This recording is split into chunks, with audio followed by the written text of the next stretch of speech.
Humanistic സൈക്കോളജിയിൽ മാസ്ലോവ് hierarchy of needs എന്ന് പറയുന്ന മനോഹരമായ തത്വം കൊണ്ടുവന്നു. അല്ലെങ്കിൽ എങ്ങനെ തീരുമാനങ്ങളെയും തിരഞ്ഞെടുപ്പുകളെയും കൊണ്ടുപോകണമെന്ന് ഹൈറാർക്കി ഓഫ് നീഡ്സ് ഇന്ന് വ്യാഖ്യാനം ചെയ്തുകൊണ്ട് അവതരിപ്പിക്കുന്നുണ്ട്. എന്ന് പറഞ്ഞാൽ ഇവിടെ ശാരീരികമായ നീഡ്സ് ഉണ്ട്. നമുക്കെല്ലാവർക്കും സന്തോഷം വേണം, സുഖം വേണം, ഉത്തേജനം വേണം, പ്രോത്സാഹനം വേണം. അതിനെയാണ് സ്റ്റിമുലേഷൻ നീഡ്സ് എന്ന് പറയുക. എന്ന് പറഞ്ഞാൽ ഉത്തേജനപരം.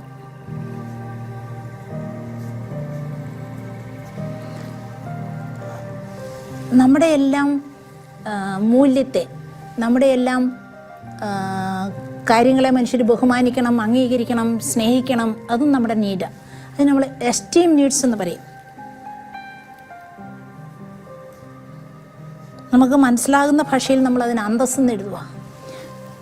ഇനി ഒന്ന് ചിന്തിക്കാം, ഈ ഉത്തേജനപരത എന്ന് പറഞ്ഞാൽ നമ്മുടെ സന്തോഷം, നമ്മുടെ ആഘോഷം, നമ്മുടെ ഹരം, അതിനൊക്കെയുള്ള നീഡ് നമ്മൾ ഈ ശാരീരിക നീഡിനെ ആശ്രയിച്ച് ചെയ്താൽ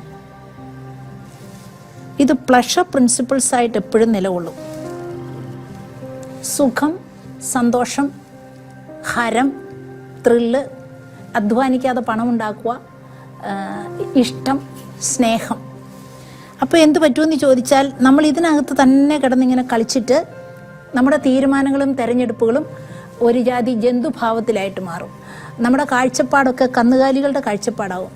അവിടെയാണ് നമ്മൾ ഈശോ പറയുന്നതിൻ്റെ നേരെ വിപരീതം ചെയ്യുന്നത്. നിന്നെ സ്നേഹിക്കുന്നവരെ മാത്രം സ്നേഹിച്ചാൽ എന്താണ് ഫലം? പാപികളും അപ്രകാരം ചെയ്യുന്നില്ലേ എന്ന് ഈശോ ചോദിക്കുന്നു. അപ്പം നമ്മളിവിടെ ഇന്ന് ഈ പ്ലഷർ പ്രിൻസിപ്പിൾസിലാണ് പല തീരുമാനങ്ങളും എടുക്കുന്നത്. കാരണം ഇഷ്ടമാണ് അതിൻ്റെ നിർണായക ഘടകം, താല്പര്യമാണ് അതിൻ്റെ നിർണായക ഘടകം. അതുകൊണ്ട് നല്ല സാധ്യതകളുണ്ടെങ്കിലും ഇപ്പോൾ ഒരു കുഞ്ഞിൻ്റെ കയ്യിൽ മീഡിയ കിട്ടിയാൽ, ഒരു ടീനേജറിൻ്റെ കയ്യിൽ ഒരു മൊബൈൽ ഫോൺ കിട്ടിയാൽ അതിന് എന്തുമാത്രം ഗുണങ്ങളുണ്ട്, എന്തുമാത്രം നന്മകളുണ്ട്. പക്ഷേ ഉപയോഗിക്കുന്ന വഴികൾ വേറെ ആയിരിക്കും. കാരണം അത് ഇഷ്ടം നോക്കിയിട്ടാ, താല്പര്യം നോക്കിയിട്ടാ, എന്നിട്ട് അതിനോട് അഡിക്റ്റ് ആകുന്നു, പ്രശ്നമാകുന്നു. വേണ്ട, അച്ഛനും അമ്മയുടെയും തീരുമാനവും ഇതുപോലെ തന്നെ വരാം. അപ്പോൾ ആ വീട്ടിൽ സംഭവിക്കാൻ പോകുന്ന അങ്ങനെയാണ് നമ്മുടെ വീട്ടിലേക്ക് ബ്ലൂ ഫിലിംസും നമ്മളെ വളർത്താത്ത, സഹായിക്കാത്ത സീഡികളുമൊക്കെ നമ്മുടെ വീട്ടിലേക്ക് എൻ്റർ ചെയ്യുന്നത്. അങ്ങനെയാണ് നെറ്റിലൊക്കെ കയറരുതാത്ത വഴികളിലൂടെ നമ്മൾ എത്തിപ്പോകുന്നത്. അതേസമയം നമുക്ക് ഈ ഉത്തേജനപരമായ കാര്യങ്ങൾ വേണം, നമുക്കെടുക്കാം. പക്ഷേ നമ്മൾ തീരുമാനിക്കുകയും തിരഞ്ഞെടുക്കുകയും ചെയ്യുമ്പോൾ അന്തസ്സിൽ നിന്നുകൊണ്ട്, എസ്റ്റീം ഭാവത്തിൽ നിന്നുകൊണ്ട് തിരഞ്ഞെടുക്കണം. നമുക്ക് സന്തോഷം വേണോ? ഈ സന്തോഷം എനിക്ക് ചേരുന്നതാണോ എന്ന് നോക്കിയിട്ട് എടുക്കണ്ടേ? ഈ സന്തോഷം എന്നെ വളർത്തുന്നതാണോ? ഇപ്പം എനിക്ക് മൊബൈൽ കിട്ടി, മൊബൈലിൽ എന്തെല്ലാം കാര്യങ്ങൾ നമുക്ക് സഹായകമായതുണ്ട്, അത് ഉപയോഗിക്കണം. സഹായകമല്ലാത്ത കാര്യത്തിന് ത്രില്ലുണ്ടാവും, പക്ഷെ ത്രില്ല് നോക്കിയിട്ടല്ല, രുചി നോക്കിയിട്ടല്ല. ത്രില്ല് നോക്കിയിട്ടും രുചി നോക്കിയിട്ടും ആകുമ്പോൾ നമ്മൾ ഇവിടെ കിടന്ന് കളിക്കും. ത്രില്ലും രുചിയും നോക്കി നമുക്ക് എടുക്കാം, പക്ഷേ ഈ അന്തസ്സിൽ നിന്നുണ്ടാവണം.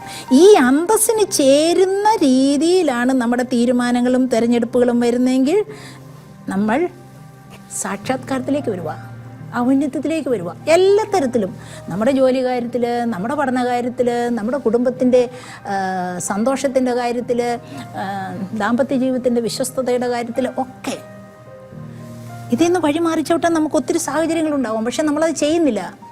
നമുക്ക് സന്തോഷം കിട്ടും, പക്ഷേ അന്തസ്സിനനുസരിച്ച് ചെയ്യണം. ഈ തീരുമാനവും തിരഞ്ഞെടുപ്പുമാണ് ഈശോ എടുത്തത്.